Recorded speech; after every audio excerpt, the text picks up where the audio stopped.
E deixa eu falar agora sobre a corrida para suceder o Flávio Dino no Ministério da Justiça, né? Com a indicação. Segura um pouquinho, Dandan. Com a indicação, já tem uma corrida para substituí-lo na pasta, tá? Temos aí 4 nomes postos nesse primeiro momento. E o mais interessante é que agora há pouco o ministro das Relações Institucionais, o Alexandre Padilha, ele disse o seguinte, olha, a nomeação do futuro ministro da Justiça só após a aprovação do nome de Flávio Dino lá pelo Senado, ou seja, lá para o dia 13. Só que hoje, dia 28, nas próximas 2 semanas, vai ter muita especulação, vai ter muita conversa, e eu trago para vocês aqui basicamente um panorama sobre esse cenário. Né? Pode ser, vamos lá, vamos colocar aí na arte rapidinho os 4 cotados, tá? Esquerda para direita. O TP está em outra ordem, mas aqui a gente vai corrigir no ar, ao vivo. Esse primeirinho da esquerda, com gravata vermelha, mais listrada, é o Marco Aurélio Carvalho, que é o coordenador do grupo Prerrogativas, tá? Ele é endossado, pode segurar, Dandan, porque aqui vai ter que ser no freestyle. O Marco Aurélio Carvalho, o nome dele, ele é defendido pela ala petista, pela base do PT. O problema é que o Lula já disse o seguinte, olha, o PT pode gritar, pode espernear, vai ser quem eu quero. O PT trabalhou pela indicação de Jorge Messias, não levou. Trabalhou pela indicação do Antônio Bigonha para a PGR, não levou. Então, agora está trabalhando pelo nome do Marco Aurélio Carvalho, que é coordenador do grupo Prerrogativa, daquele grupo de advogados que não gostam da Lava Jato. Então, ele agora é cotado para ser ministro da Justiça. Aqui, ao lado do Marco Aurélio, temos a Simone Tebet, né, única mulher dessa lista.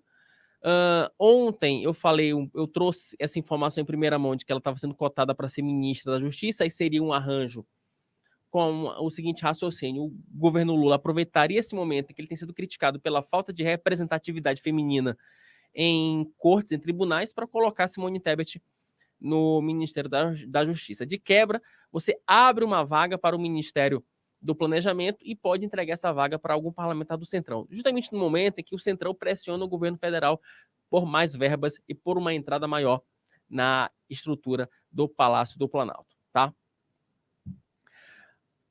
O terceiro, eu acho que vocês conhecem. Quem está escutando a gente não está vendo aqui a figura, mas quem está vendo conhece bem. O ex-ministro do Supremo, Ricardo Lewandowski, tá? Ricardo Lewandowski está sendo cotado basicamente por 2 motivos. Primeiro, pelo fato para que o governo federal tenha uma interlocução ainda melhor com o Supremo Tribunal Federal. Então, a ideia é você fazer...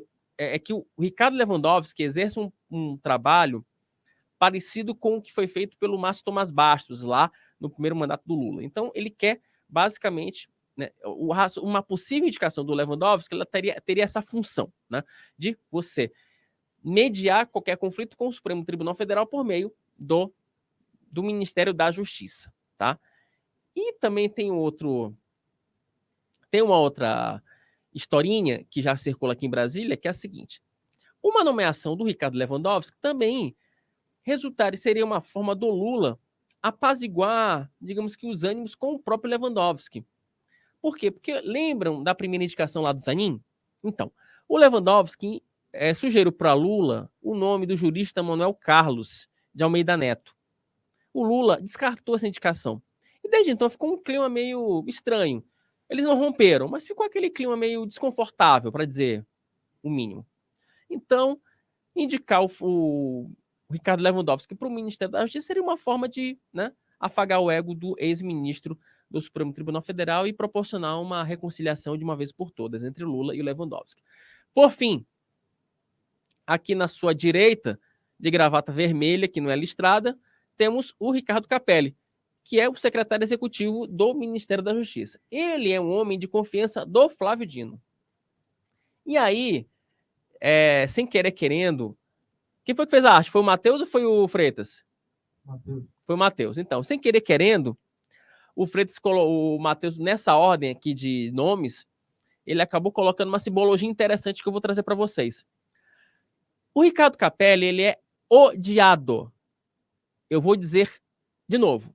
Odiado pelos integrantes do PT. Então, os petistas dizem o seguinte: se o Lula indicar o Ricardo Capelli para ser o ministro da Justiça, não só vai ser mais uma derrota, como vai ser uma provocação do presidente da República em relação à base. Porque os petistas não engolem o Ricardo Capelli, né? Só que tem um detalhe, né? Só que no final das contas o Dino ele conseguiria não só emplacar, né, ele mesmo como integrante do Supremo Tribunal Federal, como ele também conseguiria emplacar um aliado lá no Ministério da Justiça. O Capelli, ele é braço direito do Flávio Dino e trabalha com o ex-governador do Maranhão há muito tempo, desde a época em que o Dino ele era governador. Então, vejam aí a proximidade do Capelli. E essa proximidade incomoda a base do PT. Por isso que eles estão em extremos opostos. Ali o Marco Aurélio Carvalho, aqui na sua esquerda, e o Capelli na sua direita. Sem querer querendo, o Matheus acabou criando uma simbologia interessante desses dois personagens. Agora, a gente precisa acompanhar. Muita água vai passar por debaixo dessa ponte, mas a disputa pelo Ministério da Justiça já começou. É isso. Eu acho que eu consegui trazer para vocês todos os bastidores dessa disputa aqui no Ministério da Justiça, aqui com exclusividade aqui no seu Meio-Dia em Brasília.